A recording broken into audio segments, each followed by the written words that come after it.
Yum, yum, yum. Yum, yum, yum, yum. Ang tinola. Tinolang tuna. Para siyang may pinapaitang konti. Tikman mo. Gatikin mo, pwede mo ng Papatayin ko na. Andito yung ulo ng tuna, guys. Ayan, 2 kilos na tuna. Andito yung belly daw to. And panga. Panga ng tuna. Tapos may radish, kamatis, sili, sibuyas, at luya.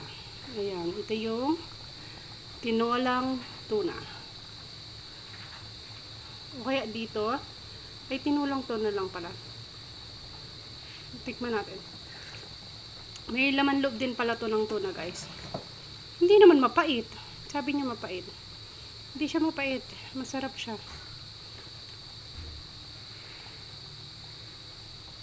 Plus, kinilaw na tuna.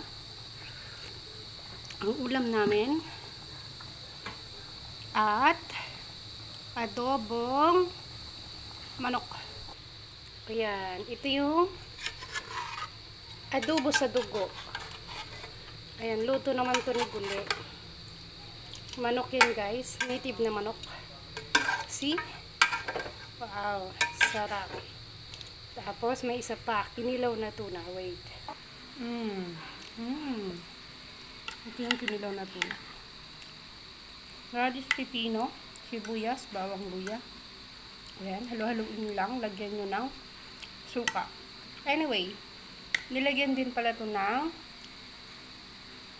kalamansi. Thank you guys for watching. Bye-bye.